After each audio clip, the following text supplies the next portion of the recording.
and really broaden the advocacy and support for community schools. And so one of the things that was really wonderful about the survey that has gone out in the NMPED newsletter is the fact that there are some questions that gather for us as a committee what key practices various practitioners feel they are comfortable with and feel they're excelling and transforming with, and what key practices they feel they would really like to hear and learn more about and get better at. And so I really feel strongly on behalf of the committee, Dr. Oakes, and Coalition, that we're going to look at that survey and see where our purpose statements, our objectives can fall and lie, but really being able to also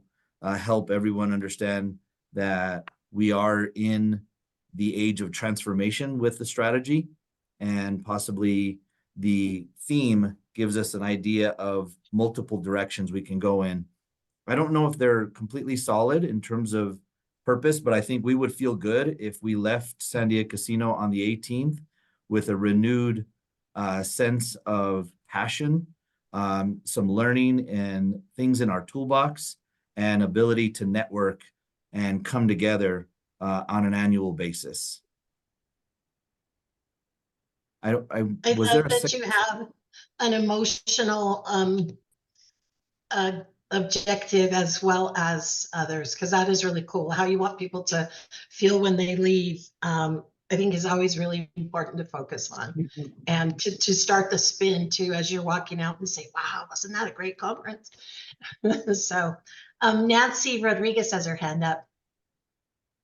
Mary, I just wanted to ask Brian, are you guys going to have exhibitors? Because I think, our organization would certainly be happy to exhibit. And I think my guess is there would be other coalition members whose organizations could exhibit. Because I think one thing that has kind of dropped off as this coalition has shifted over time is I don't think lots of community schools coordinators know who the coalition members are or what they do or why they're on the coalition. But if we were all exhibiting, or we all had or we were in the program, or organization's websites or something like that, I think that would be good to help coordinators and other folks know who are supporting them and who are resources for them. So just a suggestion as well as a question. Thank you, Ms. Rodriguez. In terms of this being the second annual, that is a suggestion that was made by the subcommittee. I think it's the right way to go in terms of one of our objectives being networking and asset mapping and capacity building to bring, I don't want to say vendors, but certainly create that venue that our coordinators, our families, our staff can go and see all the abundant resources that would be available at this conference to then act upon in their work. Thank you. Over to Sylvia Chavez. I just like the comment that Jeannie made about, I'm on the capacity building subcommittee as well. And I think usually when I have book clubs for the Anna H. A. Institute, we usually do a little mini survey that talks about how much did you already know? What's something new that you learned? So that might be something, Brian, that we could think about, to just do a quick little mini survey so that we can have some of that information about, maybe what do you want to, where do you want to take this information? So thank you, Jeannie, for bringing that up. Mary, this is Deanna. I put my hand up and I'm going to lower it in case you can't see it. Just jumping off of the question, Can you hear me? Yes. Oh, here we go. Okay. So just jumping off the question, Mary, this is Deanna. I also would maybe ask for some clarity on whether it is the role of the coalition to support schools. We don't have to discuss that now, but if that's part of the measures for the conference, then we need to know exactly how the coalition is supporting schools. And I think that's a great question, because you know, it's important for us to evaluate as we move forward and as the music changes, what our role is. And so is a purpose of the coalition, I believe is the question, is supporting schools a purpose of the coalition?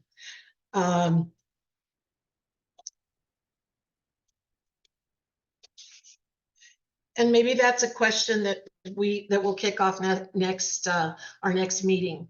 And we can be thinking about that. Is supporting schools a purpose of the coalition? Okay. All right. Further discussion on the conference. Mary, there's a question Okay. in the chat. There's a question in the chat to clarify the date and time of the conference. Okay. The conference is September 17th and 18th.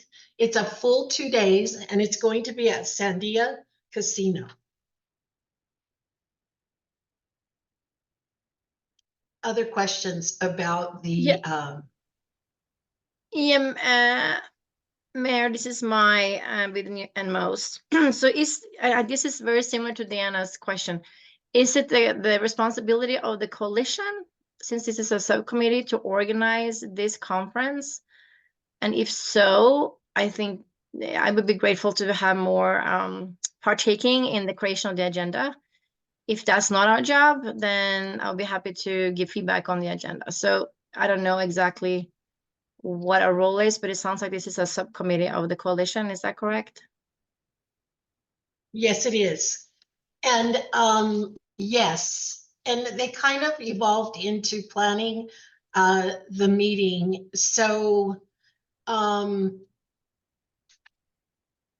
I don't know if you want to tackle that one. Is it a responsibility of the coalition? Yeah, I think, Tim? yeah, maybe Dr. Han can chime in as well, but I think my thought around this is, and maybe I'm just kind of a good soldier in following following orders.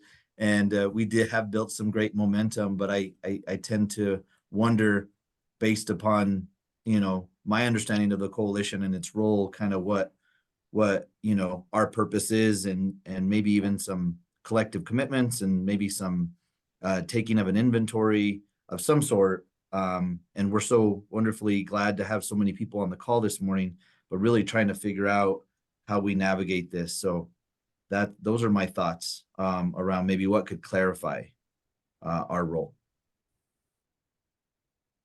Mary, And this to is add- Nancy. I'm sorry. I just wanted to add, I'm just gonna quote to add to put it on the table. It states, coalition shall provide advocacy, capacity building, and technical assistance to ensure equitable distribution of resources to all school districts in New Mexico.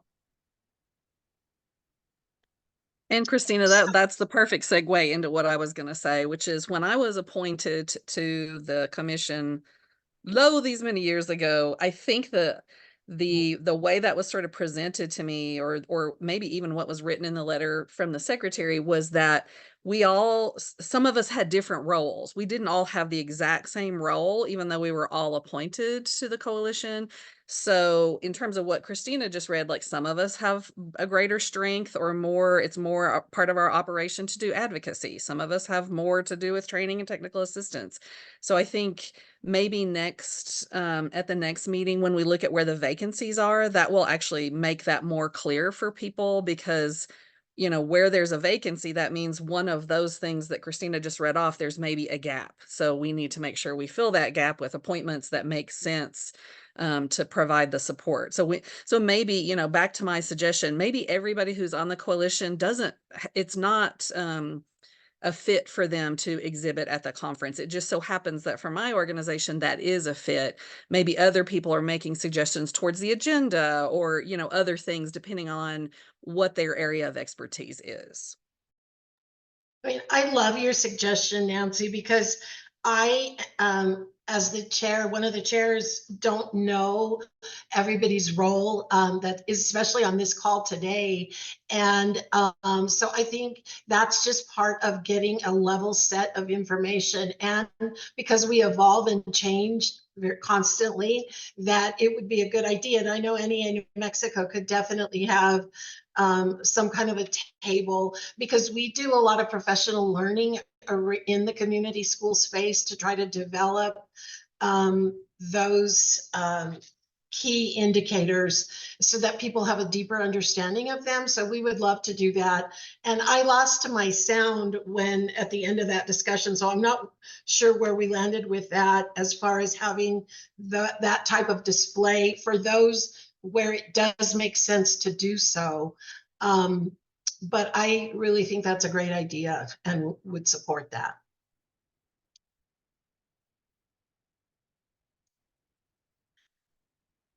Okay, so to be continued, the role of the coalition, what are the responsibilities, and how do we democratize that? I think too is a key question, because I think that not everybody has access to the same information at the same time, and that is what makes being on a coalition kind of wonky, is that it is hard to keep everybody at a level set of information. We're working with, we're the only coalition in the nation that works with the public education department, and so that makes us very unique and different, and it also poses challenges sometimes, so with that, I'm going to turn it over to Tim, because we do have a lot of discussion around the legislative session.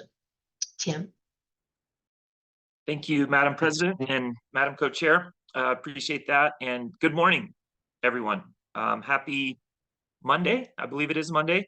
Nice to see everyone here today. I'm going to drop into the chat a link to my slide deck, both for Blair, I think it'll help you substantially to not have to listen to me and just have this, but also for the group, you'll have access to this, and I am going to attempt to share my screen to get started.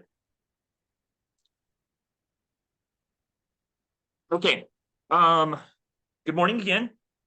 To get started on the update from the policy subcommittee, I'd like to introduce myself. There are there's 3 people I don't know on here. So my name is Tim, and I serve as the chair of the policy subcommittee for the New Mexico Coalition for Community Schools, and come to this community schools work presently with my work with the Swift Community Schools, a nonprofit established here in New Mexico to support the community schools movement. And I'll start with the suggestions that the policy subcommittee came up with for the House Memorial 44 Task Force. To catch the group up, not this previous legislative session, but the legislative session before in 2023, the policy subcommittee developed what was called House Memorial 44, which then the legislature considered, found value, and passed for a group to be joined to develop recommendations for long-term sustainability for the community schools movement here in New Mexico.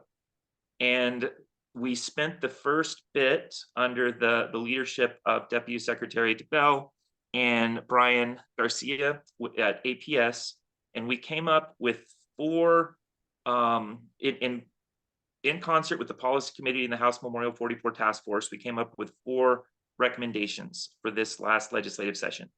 The policy committee has kind of morphed into this task force. There's the task force is really the body that is considering a lot of the policy work presently. And the first that we came up with was to continue the PED planning and implementation grant. I remember when we wrote that bill in 2019, really the grant program was one piece of a broad strategy to implement the community the 4 pillars at that time. And we felt in 2019 that the best thing we could do was really focus on giving people both grant money and support to both plan and implement the community school strategy, right? Because that was just where we felt we would have, to quote, the biggest bang for the buck. And so we certainly see that as something that needs to be continued. There was a lot of discussion about the number of schools that PED could support at a time. We landed on about 100 schools, and then schools would be always kind of ramping out of that, that planning and implementation support. So that's pretty simple mathematics there. 100 schools at $150,000 is $15 million. So we had that recommendation there. Then there's been a lot of talk over the last 2 years about piloting a new initiative in addition to the planning and implementation grants to really support more around continuous improvement of the strategy for the cohorts of schools that every year there's a cohort of schools. And so once that cohort gets through their either 4 or 5 years of support from the department, what's next, right? How do we support planning implementation? And where the House Memorial 44 Task Force landed was to have an additional initiative. And the cost for that, there were 18 schools that were that are exiting the grant program. And so our recommendation was to appropriate $2.7 million to PED to support these schools. That leads to our third recommendation here. And really it was to pilot and co-design a validation of quality implementation process. So not only for the 18 schools that have finished the grant making through the grant, but there are schools around the state that haven't participated with that support, but may be implementing the community schools strategy with fidelity. So really the thinking from the group was to develop this quality of implementation validation process for any school to then tap into recurring funding to support the community school strategy. And the fourth recommendation that we had was to leverage, there's a lot of what it's recurring money, but it's volatile recurring money that's coming into the state right now from the oil and gas boom. And the recommendation of the subcommittee was to take some of that, I think it was an additional billions of dollars. I'll just say that. There was billions of dollars in extra revenue coming into the state, and to take some of that and to put it into the community schools fund to support sustainability for the next generation of community schools. So those were our 4 recommendations, which are summarized here. The $15 million appropriation to the department, $2.7 million to the department, and then additional money into the community schools fund were the recommendations. And that leads us to what happened in the legislative session. The first is the General Appropriations Act in New Mexico is the starring character of the 30-day session. This is this last session was a 30-day session. New Mexico alternates between 30-day and 60-day legislative sessions. 30-day sessions are meant to be to build the budget and to consider legislation that has a message from the governor. And in the General Appropriations Act, this is the law of the land that tells public agencies how the money that is appropriated in the budget should be spent. So I'm gonna have to collapse you guys here. I'm sorry, I can't see some of these words. And then I'm just gonna read this to the group if I can figure out how to collapse it. So the general fund appropriation, so that means money that's coming from the state's bank to the state equalization guarantee, which is the formula that distributes money out to local education agencies, so school districts and charter schools, includes $59 million for school districts and charter schools to meet teacher mentorship requirements pursuant to said statute, create an educational plan pursuant to another statute, provide scientifically based literacy programs pursuant to another statute, and provide CTE programs, and I'll emphasize here, to implement the community school framework pursuant to section 22-32-6 in MSA 1978. So this little piece of, there's a lot in here, and there's a lot of context, and there's a lot of different ways that this can be read. The first thing to read is that in New Mexico, community schools is considered one of the four critical elements of education innovation, school transformation, however you want to describe that, which is something that should be celebrated, I think, for this group, that community schools made it into this. This is new language this year for this set of money that goes into the goes out through the SEG to LEAs. The reason why we have rulemaking after statute is you can read this paragraph several different ways.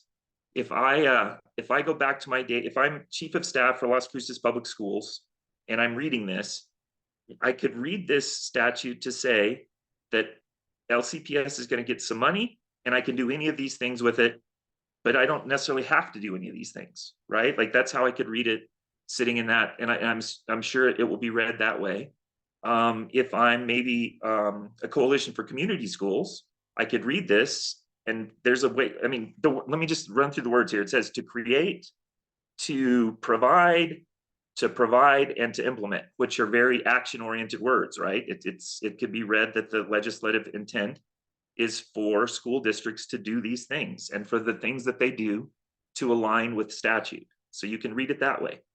And the way that we work out these different readings that people can have of legislation is through rulemaking. So I'm certain the department has looked at this very carefully. I know I've spoken to Secretary Romero about it ad nauseum. He's probably tired of us talking about it, but there's there's multiple ways that you can read this language and see how it'll be implemented. So the department will, I'm sure, over the next few weeks, determine what approach they'll take to implement this statute.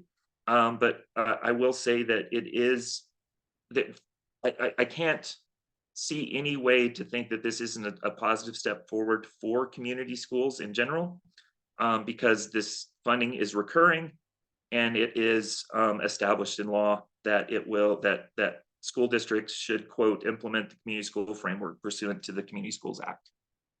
However, if there's one thing I've learned ever since I served my time with the state, both in the legislature and the executive, is that there's always a compromise, right? And my read of what happened, this is the way I'm scoring what happened in the legislative session, is that, so now that you have money in the SEG, the legislature is saying that there's less of a need for grant funding, for the department to support, in this language, community school and family engagement initiatives, which is not the position very clearly of the coalition, of the policy committee, and of the House Memorial 44 Task Force. We see that it's a both and, but this is where the legislature landed. That last year there was 10 million for the community school and family engagement initiatives. I believe the department's asked for was for 12. We were advocating for 15. And up to $400,000 of this may be used by the public education department to evaluate student outcomes and implement and accredit community schools, which is a nod to the validation of quality implementation work that the House Memorial 44 Task Force was participating in. And $2 million is coming from the Public Education Reform Fund and $6 million from the community schools. So I'm going to stop sharing for a second. I've got one more slide that I'll share, but I want to open this up to a conversation because, and the way I'll frame up the conversation is that, I changed my mind. Here's how I'm going to frame up the conversation. My first spreadsheet when I got to the legislature in 2016 was to claw back $40 million from school districts. That's the first thing I was asked to do, is because of the financial situation of the state. We spent the entire budget session figuring out how much money we were going to take back from schools, right? And I just think reflecting on that, compared with now to where there's an additional $59 million in the budget, there's $30 million of new money. We've got some grant funding for community schools. We're in a much better place than we've been in a long time. But there was a compromise in this session. And part of what happened was, in my opinion, the legislature got ahead of us by a year. The House Memorial 44 Task Force was supposed to spend the next year giving some recommendations to the department, right? Or to the legislature around how you move money in, how you get recurring money that lands with the community schools movement. And it just happened. It happened already. We'll still, there's still a lot of work for the House Memorial 44 Task Force to do between now and the legislative session to figure out how we can leverage this new opportunity, but B, what we need to be doing moving forward. So that's a lot. That's as brief as I could do a legislative recap. Those of you guys that know me well know that I could do this for quite a bit more, but that's the brief summary. And then I wanted to share one other thing actually with you. And that is, I have put together, as part of my work with Swift Community Schools, and I've shared this with the department, a spreadsheet. And if there's a link to it, you just click on this image in the slide deck that I shared with you. The bill hasn't been signed, so I haven't made this a public document, but if you ask for permission, I'd be happy to share it with you.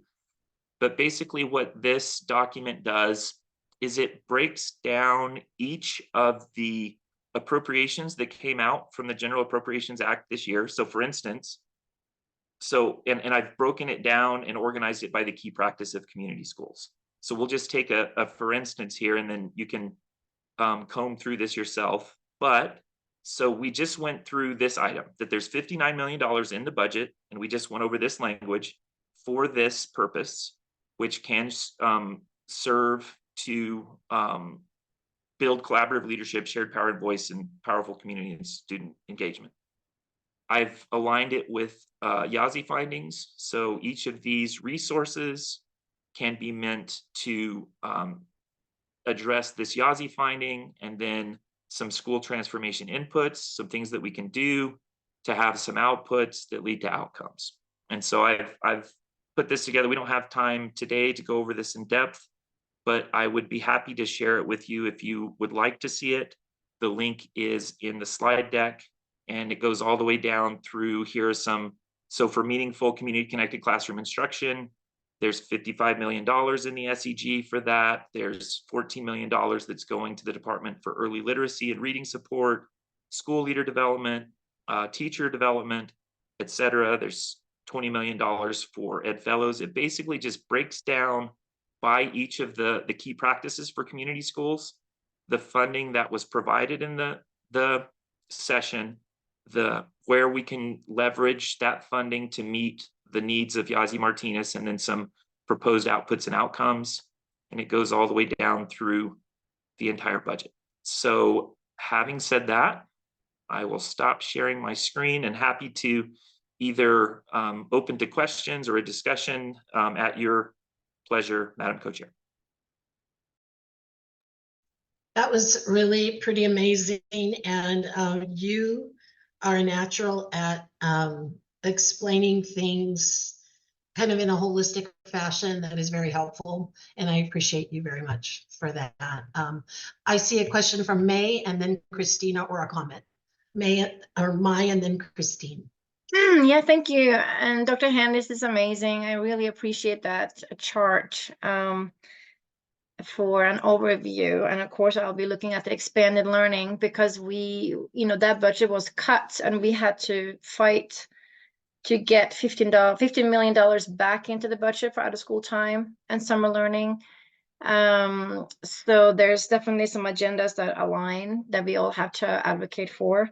I just have a question. I got kind of lost around the community schools transformation initiative for 2.7 million. Is that something that is being funded or has been funded, and who is implementing that part? I'll get both of your, I'll hit both your comment and your question. Okay. Mai, thank you as always. The comment around, there were 6 days left in the legislative session, and there were actually $0 in the budget for out of school and after school and summer enrichment and high dosage tutoring. And part of what's happening is that the Public Education Reform Fund is drying up. There's all of the money that was left, any money every year that was left over from the extended learning time programs went into what we called at the time the Public Education Reform Fund. And out of that reform fund, New Mexico has been experimenting with $5 million for this, 15 for that, 20, 40 million for CTE.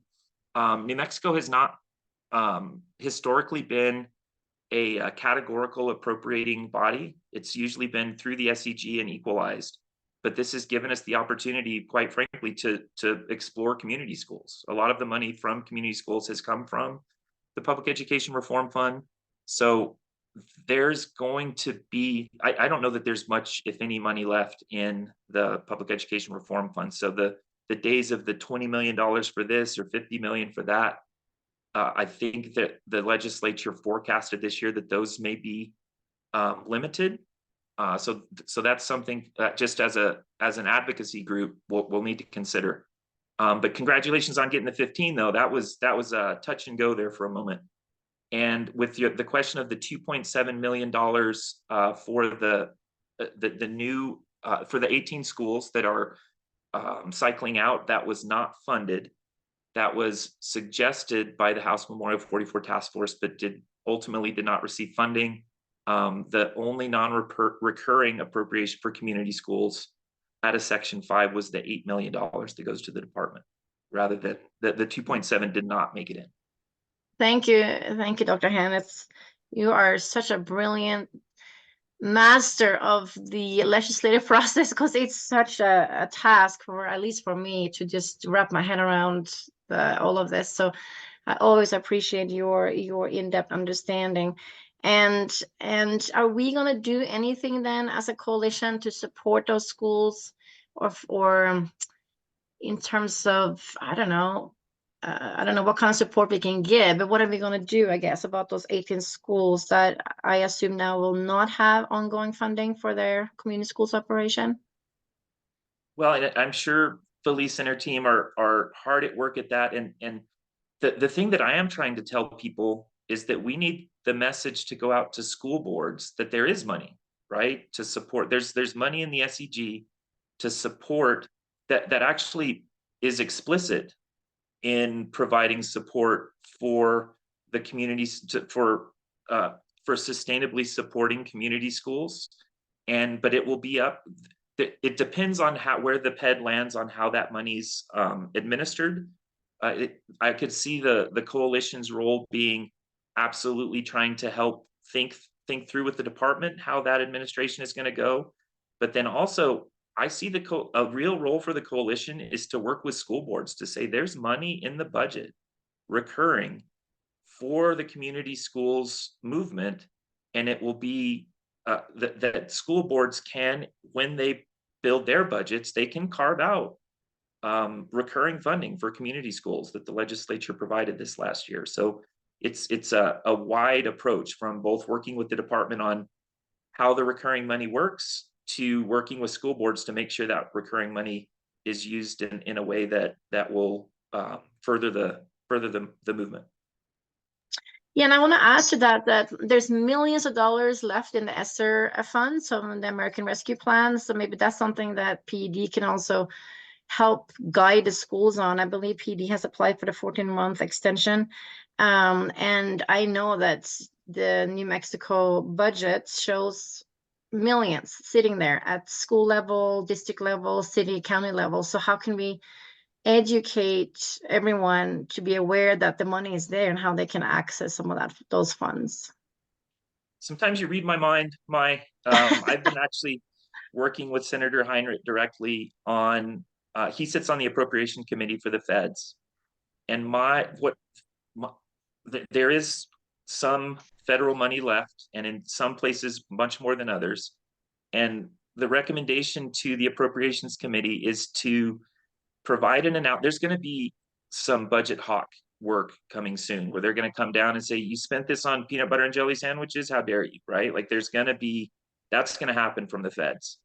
And my recommendation is, yes, do some of that, but even more importantly, let's figure out what worked, right? Of that $1 trillion, if the federal government can really do some analysis about what of the $1 trillion made a difference, I think community schools is certainly going to emerge in that data. I know high dosage tutoring is going to emerge from that data, but the more energy the less energy we can spend shaming people on how they spent that money, and more energy on what worked, I think the better off we're going to be as an education community. So yes, I agree with that. I don't have short Okay. answers to questions, Maya. I'm sorry. Thank you, Mai. And we'll go to Thank Christine you. and to Sherry. Thank you, and thank you, Dr. Hand. I just wanted to ask you to expand on your thoughts about the rule that you mentioned. If you could tell us a little bit more about maybe more specifics of what you were thinking. Yes, ma'am. So I'll just give you some things that have happened in my experience with the SEG over the last decade or so. The SEG was birthed to provide equitable funding for school districts around New Mexico, right? Like if you go to Missouri, the neighborhood with the $1 million houses has $1 million schools, right? Like it's just the money for education is dependent upon the local economy.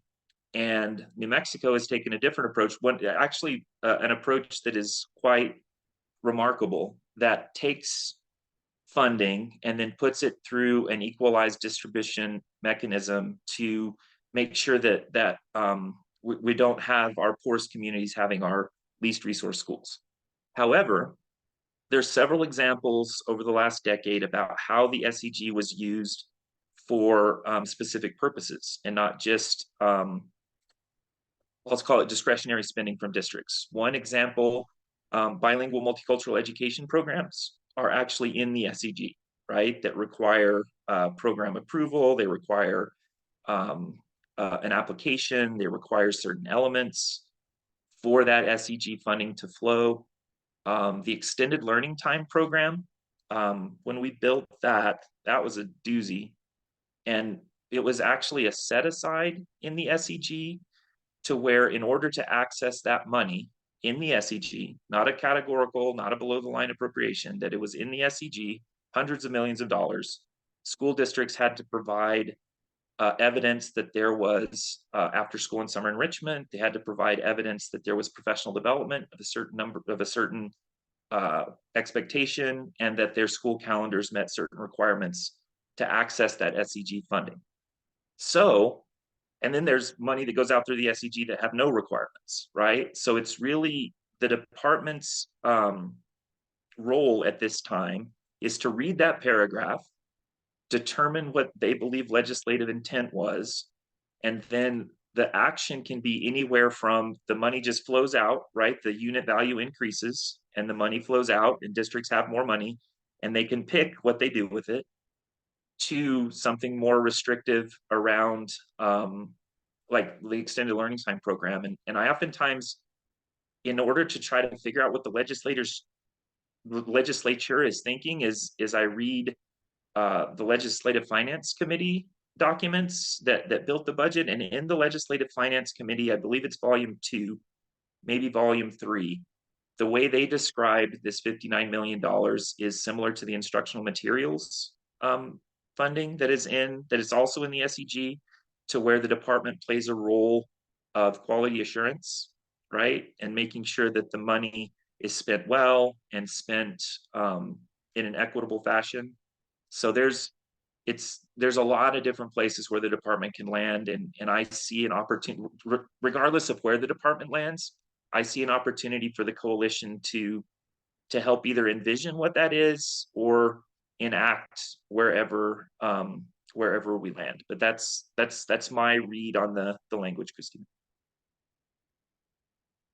Thank you, Tim. Okay, and Sherry, I hope I'm pronouncing your name right. Tim just answered, I think, my first question, because I had two. That was my question. With this money going through the SEG, at this point, we're not sure how districts might be looking at that, but we're expecting Secretary Romero to give more guidance on how. So right now I'm thinking, well, if the district chose to put all of that distribution into CTE, but we don't know yet exactly what direction or directives the districts will be given yet. So waiting on that one. All right. Yeah, Sherry, I think that the clearest way I can wrap it up is there's one thing I'm certain, and that with that additional money, that the unit value will be higher. So schools will be getting more money, or LEAs will be getting more money. And I am certain that school boards can reserve the purposes of those funds based upon the needs of their community, right? That they, if a school board says we're going to use all of that money for CTE or all of that money for community schools, school boards can do that.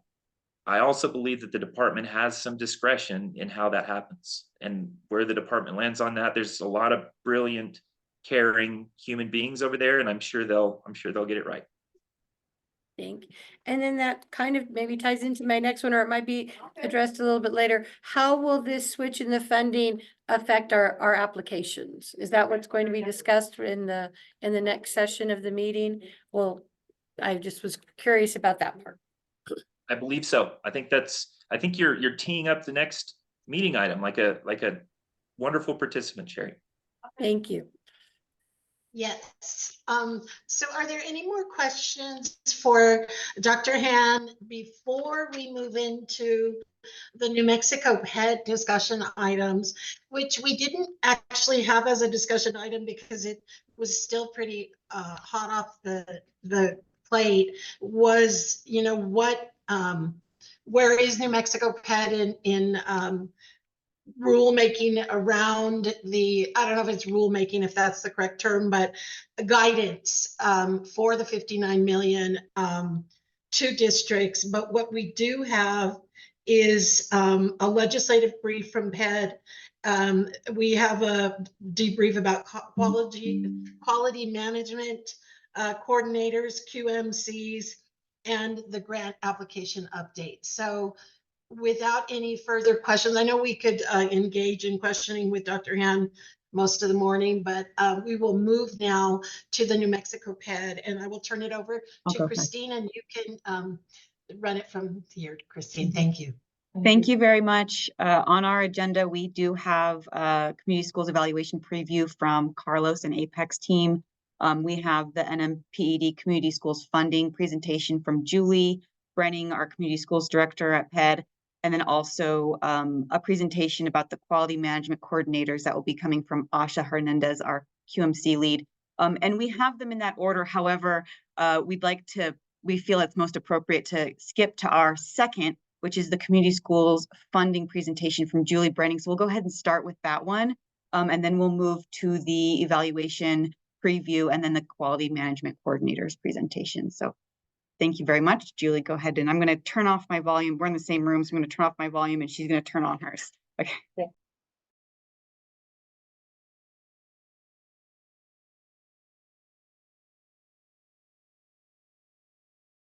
I just left audio. All right.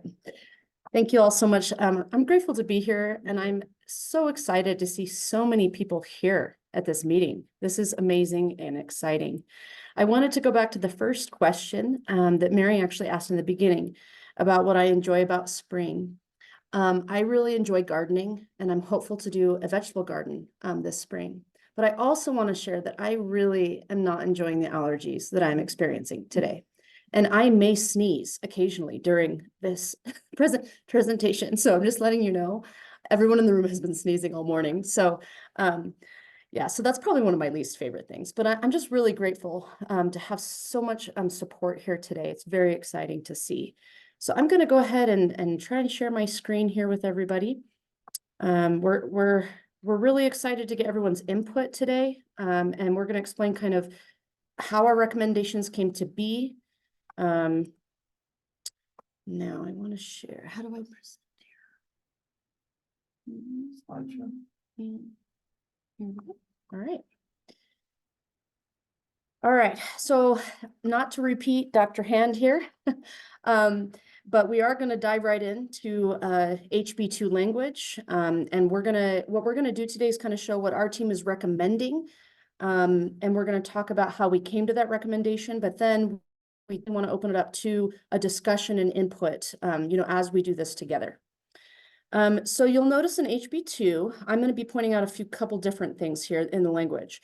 There's one, community school and family engagement initiatives. So that's one. There's evaluate student outcomes and implementation. That's two. And there's three, accredit community schools. So this is the 8 million. And there's three different kind of earmarked things that we're going to be working with today. Okay, so if you look over here on the left, you'll see evaluate and accredit community schools, which was earmarked in HB2. We are looking at 1 million for the evaluation, and that includes regional technical assistance. Those two go together. The research and evidence is absolutely clear that we need to have both evaluation and TA. So we're looking at 1 million for that. We're looking at a possibility of 300,000 for an accreditation pilot program, which would be another word for accreditation is certification. And that would be someone to help build out the actual steps and the process next year, the pilot program. And then a 100,000 for an FTE on our state staff team, which comes out to 1.4 million on that side. Now, if you come to the language on HB2 over here, we have community schools initiatives. So we're looking at a certification pilot program of 1.35 million for an estimated 18 schools who are prepared to go through the certification pilot. This would be an application based, not through the SEG. It would be through the 8 million. The 5.25 million would be for implementation years 1 through 3. We're looking at a possibility of 35 schools receiving that grant award, with a total of 53 schools receiving a grant award in that structure.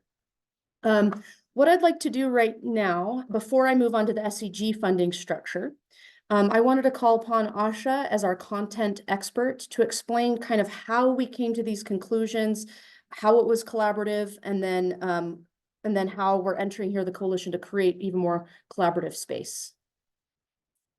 Thank you so much, Julie. I too am team allergy Can't hear today, you, Asha. so. Oh, I'm so sorry. I'm not sure why. Nope, still can't hear you. Okay, just 1 second. Let me I do this. can unshare. hear her. I can hear I Asha. can hear you. Can you hear me? Yes, I can hear her. I don't know what Julie can, but we. Hold on 1 second. Well, that's not very collaborative, you guys. I'm sorry. Can you hear me now? Just raise your hand if you can hear. Okay, thank you so much. It's an honor and a privilege to be here today. My name is Asha Hernandez. Hello, people of New Mexico Coalition for Community Schools. I just wanted to start by saying that I first started working with community schools in 2007 in California on a migrant ed program. And I was outstanding in a field with a bunch of kids after school in Goleta, California. And I just thought, how wonderful would it be if the school and the community could come together to support initiatives like this? And I have had that dream in my heart ever since 2003 when I started as a community organizer. And now I'm here with you. And I just want to say it is a true honor and a privilege to see the passion and the beautiful enthusiasm and the experience and the knowledge that you bring to this coalition, supporting our communities. Thank you. You are seen, you are honored, you are appreciated. And most of all, I wanted to tell you, just like our elders say, when you need a good perspective on something, look to the mountain. You are the mountain. Thank you. So how did we get this? I was outstanding in a chili field. Thank you. So thank you, Carlos. So how did we get this? We got it from you, from the voices in the field that asks us, is community schools going away? Is this going away? Is this going to end? No, it's not going to end. We are here and we will be standing with you and with our schools to support this community school strategy going forward, which we know is transformative and is sustainable through this funding plan. Why are we deciding not to go to planning grants this year? It's because we want to support the schools that are already in the pipeline. When we know that something's in transition, and like you said, Madam Mary, like you said, that we have to dance until the music stops and the music is changing, we're going to be flexible and adaptive. And we are taking in feedback from all over New Mexico on how to move forward with this, including from the coalition. We want to be responsive and we want to be respectful. For that reason, we're going to focus on robust, rich, real, authentic schools that are actually doing robust, real, authentic implementation with right-sized grants. Focus on the pipeline, move forward, and know that we're doing this from the feet up and that we are committed from day one. And we're going to be thinking about sustainability from day one. So that's the reason why we're not doing planning grants and we're focusing on right-sized grants for those schools in implementation, right? Insofar as the data and evaluation, like I said, and like Julie just said, she's focusing on her vegetable garden this spring. I want to tell you that if I go out into my garden, I know a lot of you here are probably gardeners, right? I go out in my garden and I plant all these beautiful seeds, and I have a beautiful, wonderful harvest this fall of tomatoes and chilies and corn, beans, and squash, the three sisters, right? How will I evaluate how that garden brought joy and peace to my life? Honestly, I will evaluate it on the whole garden, just like the whole child outcome, understanding that it brings color, it brings richness, it brings nutrition, it brings healing to the table, right? Literally and figuratively. And that's how I feel about community schools. It is a holistic strategy for whole child outcomes. So we're working with data and evaluation to understand, and with all of you, to understand the whole child outcomes. It is not just bringing the measuring stick, sticking it in the puddle and saying, you got 3 inches of rain, so your garden is on track. It is understanding all of the beautiful, how can I say, just all of the benefits that this brings to us. No. So this is what we're doing right now. Thank you so much. I so appreciate having the time to speak with you today. Thank you so much, Asha. You're amazing, Asha. Thank you. You made me feel good, and that is really appreciated. Thank you. Mary speaking. Christine, where are we going to go next? Yeah. Can I, Okay. All right. can we thank you ask so- questions or no? Wait, I'm still continuing with the presentation. Just hold on one second. Ah, okay. So sorry. Okay, we're good. Thank you so much, Asha. Asha's brilliant. We're so grateful to have her on our team. So she is our QMC team lead. She will be introducing the QMC team today. And this was a collaborative process, not just with the PED team here, but the QMCs and input from all the regions of the state of kind of how we constructed this, but we wanted to continue that work. At the end of my presentation, we will open it up to discussion about kind of the 8 million and the SCG funding. Okay, now to the SCG funding. For those of you who don't know, and I think Dr. Hand did point this out, this is the first time community schools has ever had above the line funding. And our team sees this as a big win. We see this as an opportunity for community schools to become more generalized amongst the state and the districts of the school, and recognized as a community school top priority, as a top priority for the state. So we're very excited about this opportunity. And I'm gonna show you kind of what we have been working on as a team. Is a memo that we are hopeful to go out to school boards and superintendents with guidance about the SCG 59 million. Along with the memo, we are also investigating looking at rulemaking. However, as you know, rules do take 6 to 9 months to create. And so we wanted to get ahead of this before the rulemaking actually happens. We get some guidance out there as the SCG funding will be coming quick to schools, and districts will be making decisions before that 6 to 9 months. So we kind of have a two-pronged strategy happening. So the next slide is going to show you some of the content of the memo, which is not public yet, but this is our recommendation currently for the guidance. So I'm just going to go ahead and read it. PED strongly encourages schools to prioritize funding for a community school coordinator position. This individual will play a crucial role in implementing the community strategy and offering collaborative leadership support for the 5 funding categories identified in the HB2 SCG funding.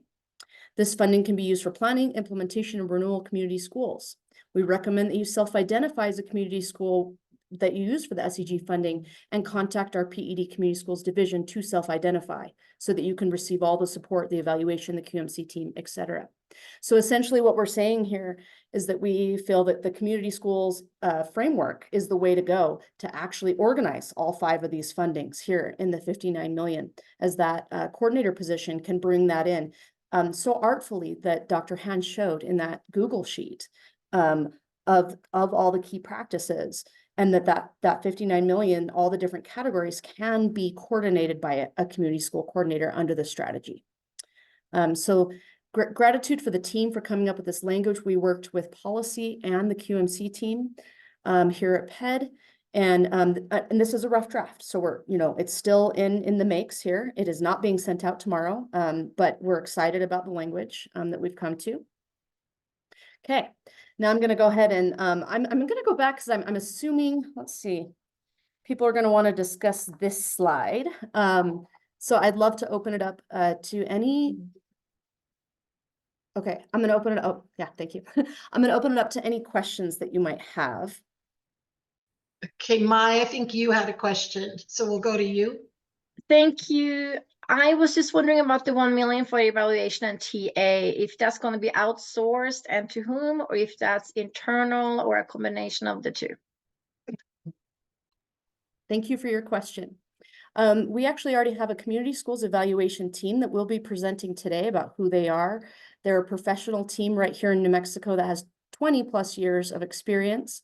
And the TA will be supporting the QMCs across the state. And they will also be presenting today. Thank you. Any other questions?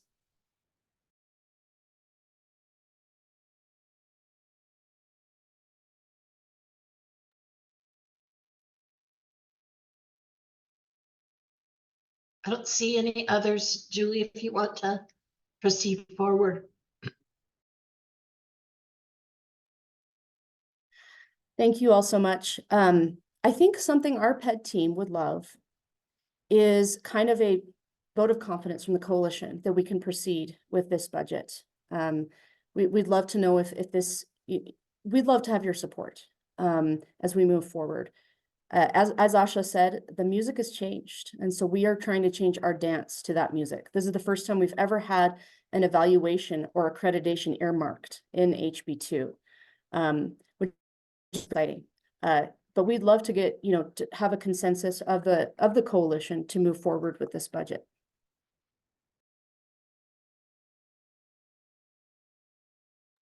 Julie, I have a quick question. There's of the 53 schools, are there schools that are currently community schools that will no longer be receiving funding? And what's the plan for that? Yes, Tim, there are currently 91 schools that are supported. Only 53 will be granted awards. And so the ones that do not receive that funding, they're going to hopefully go to their district for the SEG funding to be supported. And that's why that memo going out is so important, so that the schools know that they have tools and language to petition their district to receive the 59 million SEG funding. They will also Would we receive, be able to sorry. have, I'm sorry, would we be able to know who the 53 are before that information is sent out, and who the other ones are, so that we can provide support?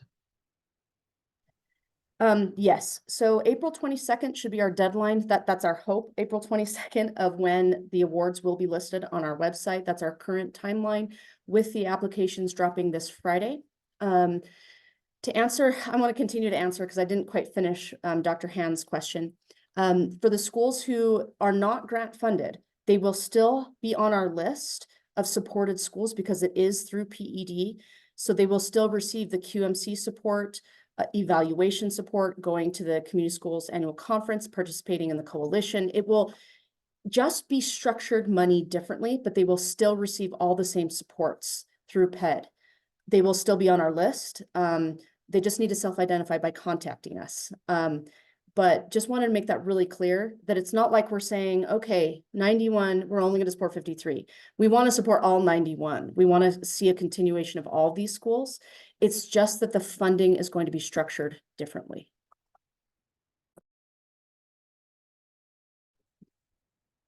So Julie, I'm sorry, I'm unclear. How do the planning and the renewal grants fit in here, or are they through a separate fund? And then I would assume that all schools that have the implementation years right now that were funded in this previous year will still be funded going forward, since they agreed to a 3-year term. Is that correct? Thank you for your question. So any planning grants can be petitioned through the district through the SEG funding. So the planning grants will not occur through the 8 million this year, but they will be available G59 million. There are no schools going into renewal this year. So there actually are none. Because of COVID, they skipped a year of funding. So there are no renewal schools this year. The ones that are currently in renewal, we are opening up applications for experienced community schools with that 1.35 million for certification pilot program, and not just those schools. We're going to open it to all experienced community schools, and we'll have further information soon. Let's see, the next question about implementation. There will be applications for all implementation schools, no matter what year they are in. There will be an application process with a scoring rubric for all implementation years 1 through 3. I think before the coalition supports this outline, I do think it's important to have that conversation with legal, because I think many schools that are in the implementation right now, I want to say they received letters on the front end saying that they would be supported through the grant for all 3 years. So I think it's really important that we review that and differentiate as to whether or not they did in fact receive notifications on the front end stating that they would be supported for the 3 years. Thank you, Crystal, for your comments. We're certainly going to take that and have more conversations with Office of General Counsel, our legal team. And I'd also like to just briefly just kind of continue different ideas and thoughts on this. I'd like to ask members of the coalition, considering the funding situation, how do you feel that the funding would be used most effectively throughout the state? There's a question from Jeannie Oaks. So Jeannie, go ahead, please. Yeah, this is not really responsive to that question. But I was hoping that you guys could spend a little bit of time talking a bit more about the accreditation pilot program and the certification pilot program that you have listed in the budget. What can you tell us about those programs? Thank you, Dr. Oaks. It's so good to see you, and thankful for your team, LPI.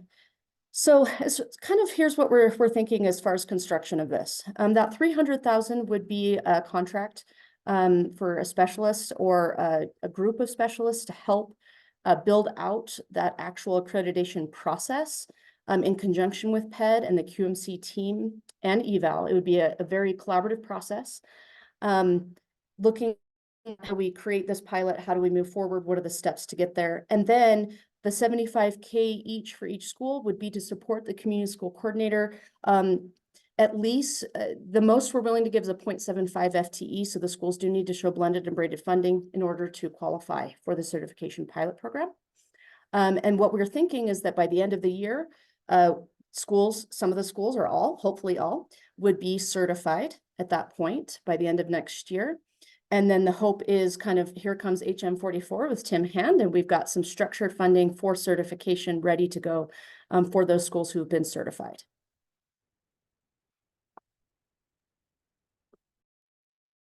Did you have further questions or comments, Jeannie? Well, no, that's very helpful.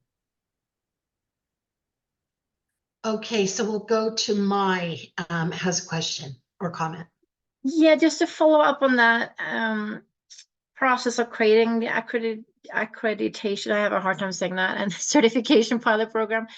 Will there be input from the community on these programs? Because, you know, when I have to be quite honest, when I see a lot of this language in general, you know, I know we're talking about budgets and legislation, it's not very community oriented. So I'm just concerned that we are removing ourselves sort of from the whole vision of community schools. So how can we make sure that this accreditation and certification is aligned with the vision of community schools? So I guess my question is, will there be community schools, community members' input into what this would look like?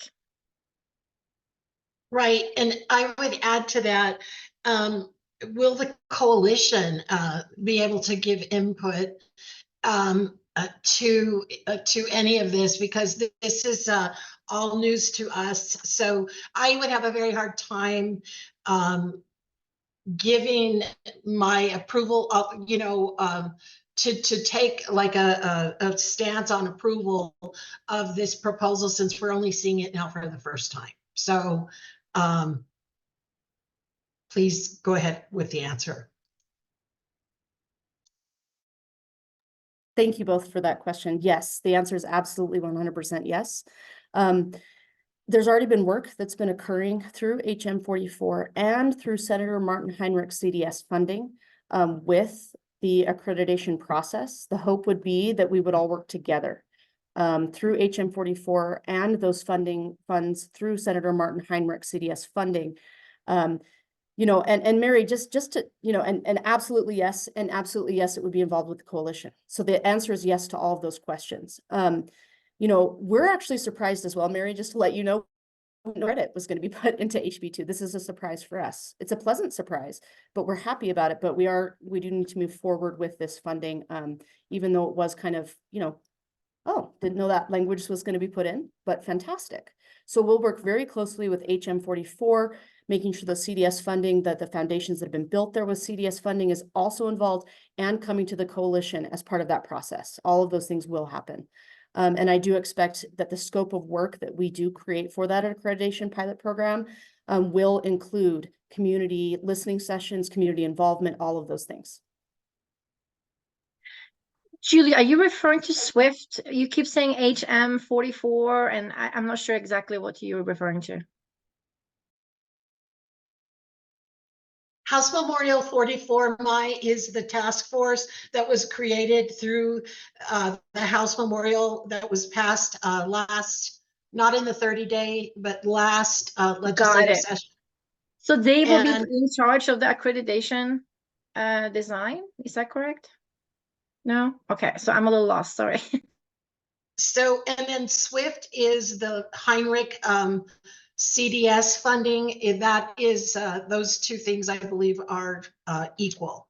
Yes, so, and what I hear Julie saying, and let me just reiterate to make sure I understand, is that yes, moving forward, the coalition, SWIFT, which is the Heinrich CDS funding,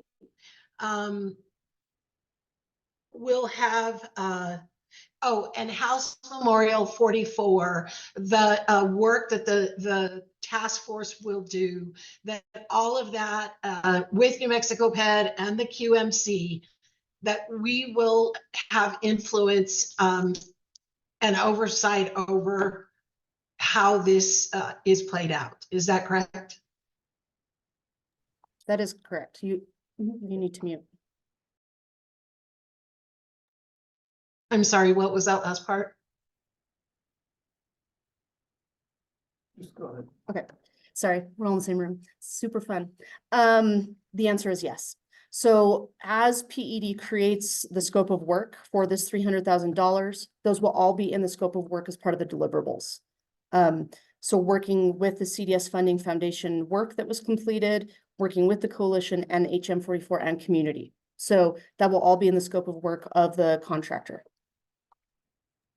Okay, and I want to follow up to Crystal's question, and that was that and then I'll go to Nancy Rodriguez. So let's talk again about the 91 schools that are currently getting funded, and that we're going to move forward with 53 of them, is that correct? But it's going to be through them writing a grant for implementation. It's not going to be based on the 3-year cycle that we had talked about before. So I just don't understand that completely. If you could explain that once again. I know you did explain it, but perhaps yes, thank you for that question. Flesh that out. It's a 53 school estimate. That's an estimate based on implementation year grant awards of being up to $150,000 for those schools, and then $75K each for approximately 18 schools for the certification pilot program. So yes, the 53 is an estimate. It may be above, it may be below, but that's about how many schools there's going to be. As far as the implementation, essentially, all the implementation years 1 through 3 will have an application process, and there will be a scoring rubric. And based on the scoring rubric, the top schools will be chosen for the implementation grant of up to $150,000. And this is necessitated because we didn't get the full budget that we had asked for in this area. Okay. All right, thank you. Nancy. Thanks, Mary. Thanks, Julie. I think the first thing I would say is the degree of complexity of all of this and the confusion around it indicates a really clear answer to the prior question about whether we need to meet quarterly or monthly. I think that we need to really get clear on a lot of this stuff and we need the time to do that. So at least for the time being, it sounds like we probably need to meet monthly, or at least for the people who are confused. And I'll count myself in that group. But the other thing I was gonna say is, we talked already that maybe at our next meeting, we need to get clear on roles or what the role and maybe sub roles of members of this coalition are, because maybe I don't even remember it correctly, but I don't think we have oversight authority and I don't think we have budgetary approval authority. I think we're an advisory body, so I don't think you need to ask for our vote on this or like maybe you want to ask for our support and our buy-in to provide additional advising, but that's different than asking for our blessing. So I think, that is getting muddied in this conversation right now. So I think that needs to be clarified either today or at our next meeting.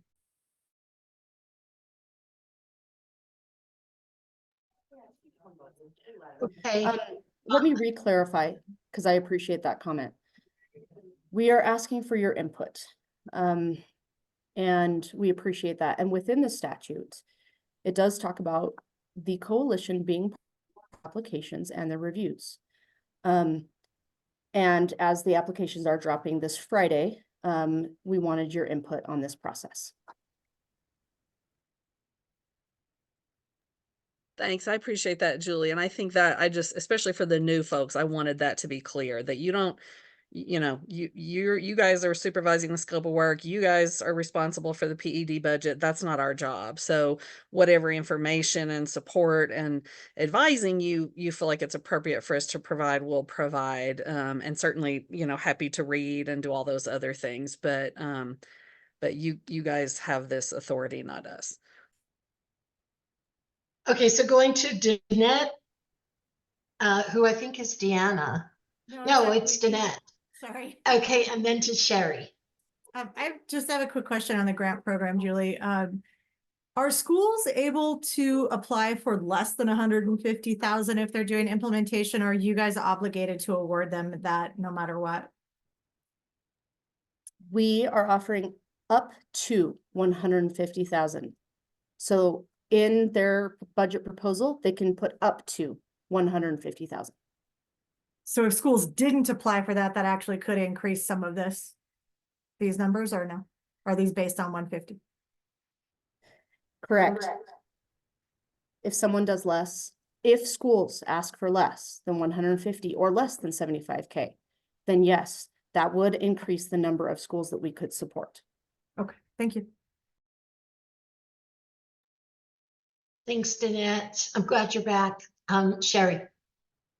Thank you. So just looking at the dates and again about the next meeting. So the grants will be the grant applications are available this Friday and the awards will be given on April 2nd. That's about a 3-week turnaround. When are the grant applications going to need to be completed and turned in? What's the due date? So there's going to be a webinar on the 7th, Sherry. The whole team will be presenting on the timeline, including when applications are due, but traditionally it's 30 days. It's been like that for a long time. So that means this Friday it opens, there's 30 days, and then it's due in 30 days. And then our hope is that the awards will be announced on the website on April 22nd.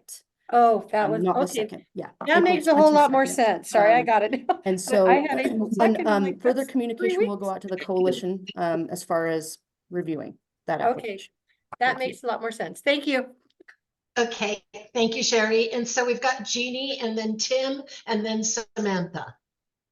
Are there going to be 2 separate applications? One applying for the certification pilot program and a different application for implementation grants? Or are they combined into the same, into the same application, and do schools have to choose which category they're applying for? Yes, thank you for your question, Dr. Oaks. There will be 2 different applications. And in fact, there's actually going to be 3.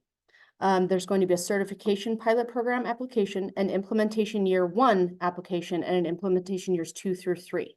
The differentiation comes in because implementation year 1 will not be submitting a full community school strategic plan yet until June.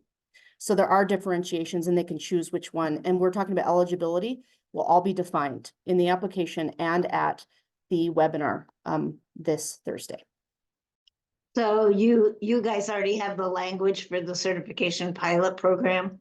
What can you just give us a little summary of what schools will think they're applying for?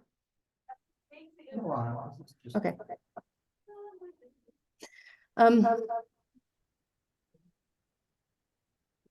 All right. Thank you. Sorry, there's a little lag sometimes right there on the response. Yes, we're looking at 3 different categories of schools that can apply for certification. Category 1 is those who have finished a renewal with the NMPED grant. Category 2 is those who finished implementations years 1 through 3, but then supported their renewal year with other funding that wasn't the PED grant. There's actually several schools who did that. Number 3 would be any community school that's had a full-time community school coordinator for at least 4 years. And we will be asking for artifacts to show proof of all 3 if they pick which category they're picking. So Julie, I'm going to insert a follow-up question here before we move on to Tim, or I don't know if Jeannie has another comment, but can you send to the coalition all of the drafts that you have currently for these applications and information, because I think that would be super helpful for us to be able to give organic feedback to this process. So Jeannie, did you have anything further you wanted to say before I move to Tim? Yeah, let me just clarify, because I think what you're saying is that it's a different set of schools. A school wouldn't be in a position of saying, oh, we want to do an implementation grant rather than a certification pilot program grant, because the eligibility for those 2 grants means that there's no school that would be eligible for both. Is that what you're saying? Yeah, no school will be eligible for both. Okay, thank you. That helps. Okay, Tim, and then Samantha, and then mine. Thank you, Mary. I'll start by saying thank you for the opportunity to provide input. That's the type of relationship I like to be in, right? I think that having this chance for input now starts to build trust, and I think that's a good thing. I also want to acknowledge that the PED's in a tough spot with this $8 million. There's going to be, I hate to say it this way, but there's going to be winners and losers, right? When funding goes down. And I always spend my energy thinking about the loser side, the side that's losing out. And I'm wondering, and this would be my official input. I don't know if it's in the 1.4 million or in the 6.6 million pot, but I would recommend the department consider some sort of transition support for those schools that are moving from the grant program to SCG funding. Be it, I don't know if that's a TA component or maybe it's a small grant, but that if we miss the opportunity for some hand holding there, I think we'll lose some community schools. And so I would recommend the department consider either a small grant or some very targeted technical assistance around shepherding those schools so they don't feel kind of left to their own accord. That's the thing that comes, that's the first thing that comes to my mind. I don't know if that lands with the group or not. It lands with me, Tim. I think that is, and you have just a better way always of saying it, that we do appreciate the opportunity to be able to have eyes on this and to give input. And yeah, and I guess just I need to keep reminding myself that we didn't get the full funding that we needed. So yeah, so with that, I will move over to. So did you want a response to that, Tim? I don't know if it's now or eventually, but I think I have a strong recommendation to really consider those that will be losing grant funding and being, I'd say maybe innovative in the way that we support them. I think that the simplest thing we can do is show those schools and districts the money that's in the SEG, like just do the calculation right. And then maybe it's some school board support, maybe it's some leadership support, but I think as we dance to a different beat, that's going to be important to continue the movement itself rather than the grant program. Thank you both, Dr. Han, for your input. Our team is over here writing all the notes. And we just want to echo and say we absolutely agree with your recommendation. And we will be, we would love to report more on that at another coalition meeting. Because what we've been kind of honestly, in all honesty here and transparency, this has taken all of our time and efforts to say, wow, we've got different buckets of funding this time. How do we construct this? But yes, it is a huge concern that we have as well. And we really resonate with that. And honestly, I've lost sleep over this, knowing that of the 91, around 53 will be granted. Like I personally have lost lots of sleep. So I just wanted to echo and let you know that our team is very conscientious of this. And we would love to come to the coalition again for more input with a presentation on how we will do that. Okay, thank you. Appreciate that. So we'll go to Samantha and then Maya and then Danette.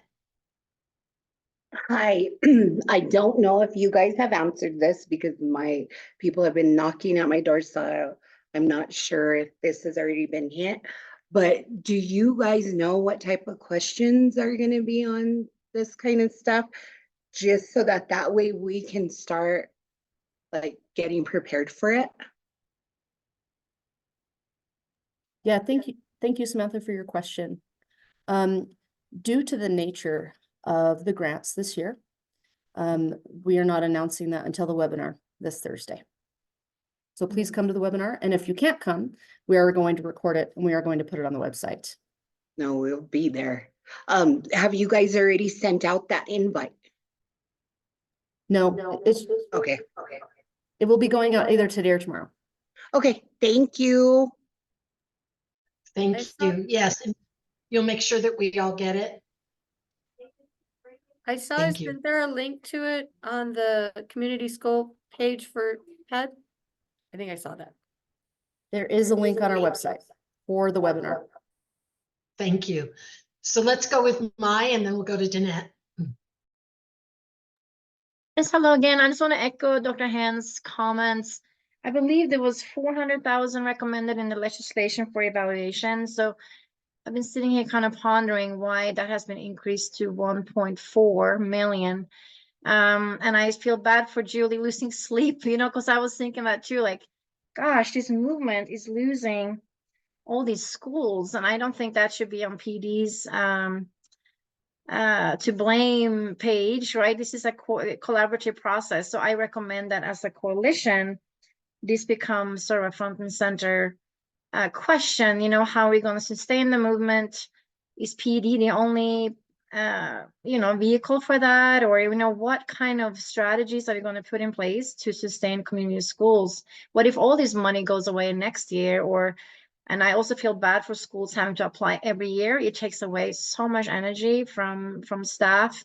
So I just want to have that question, you know, how come evaluation TA got so big? Is it necessary? And then is this going to be recurring funding, or do we expect this to have to be another, maybe you have a different budget next year? Hi. All right. Thank you for your question. So in HB2, it is earmarked for 400,000 for evaluation, which is going to be correct. 400,000 will be for evaluation. But as we know in research and evidence, and Dr. Oakes can point to this, that without TA, community schools struggle to have those quality outcomes. And this group, the coalition, has been discussing this for many years and the need for that. And then that team already does exist, and they do work closely with the community, and they're in the regions across the state. They will be presenting today. No. Oh, we won't have time. They will be presenting at the next coalition meeting. Thank you, the QMC team. And, you know, here's kind of, just to be transparent, and I'm going to be completely transparent. This is the first time that we have ever had evaluation earmarked in HB2, and we've had a decrease. For me, the signal is, it is go time for community schools this year. That means we need to make sure that for everyone and for the longevity of the funding, for the sustainability of the funding, that we have proper support and evaluation for the schools in the grant program and the SCG funding, right? So for me, it is a signal for PED that we need to ensure a quality and fidelity of implementation and correct measurements of the whole child and implementation. So I hope that answers your question. Thank you, Julie. Okay, Danette, over to Danette. Thank you. Yeah, I think that was part of my question and wondering, my other question is around the funding for the schools who are applying for the certification process. I mean, in theory, those schools should be sustained at this point for at least their community school coordinator salary or a big chunk of that. And I am wondering if there's wiggle room in saying, hey, if you want to be a part of this, we'll give you a smaller award and you pay for your own coordinator so that we can move money into those 53 schools. And then to be clear, that $1 million is to cover the team that PED built to provide technical assistance for 91 schools, which is now going to be reduced down to 53 schools. So I'm wondering like where that is looked at, and no disrespect to the TA team, but trying to figure out if you're supporting 91 schools with X number of people, do you need X number of people to support a reduction of almost 40 schools? Because I think that's important. But I also feel like compensating a district or a school to participate in the certification process, we've always talked about that. But we've also been a little more successful in the legislative session in the past. So figuring out like a balance there, because I'm also worried about the fact that, yes, our goal is to get above the line funding next session and have it to, have that funding be available to those schools who are doing a good job, right? Who are really implementing with fidelity. But we still need schools to work towards sustainability in their own right, at least for the rest of, the work that's happening. So I don't know how much time you all have had to think through all of the nuts and bolts and nitty gritty of the certification pilot. Because I know we had started talking about that and then we haven't talked about it in a long time. So that I would be curious to know how much you all have done in that realm.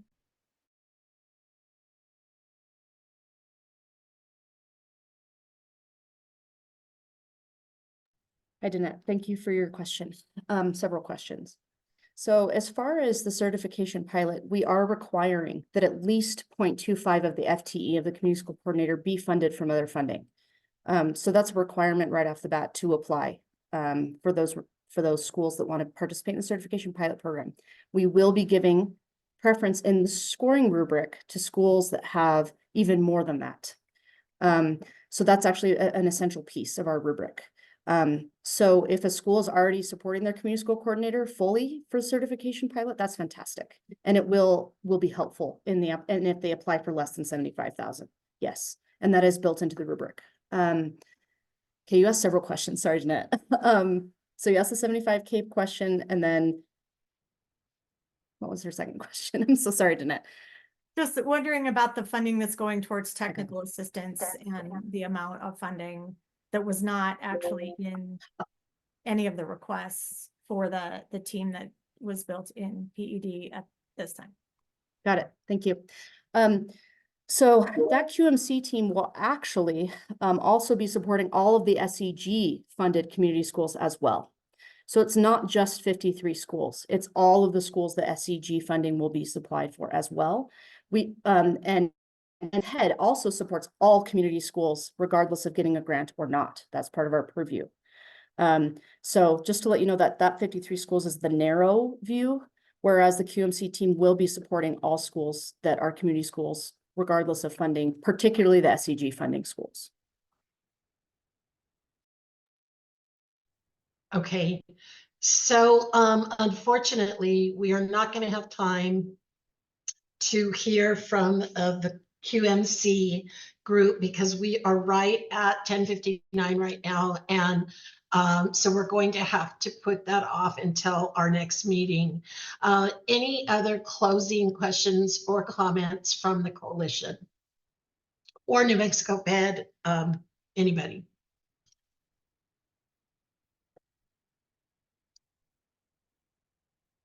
Okay, well, seeing none, I want to thank everybody for coming today. It really is great to see so many people and how the movement is growing, and we appreciate all of the work that everybody on this coalition and at New Mexico PED does to promote community schools. Thank you all very much. We'll see you next month. And thank you everyone for your feedback. We appreciate it. Thank you, everyone. Thank you so Goodbye. much.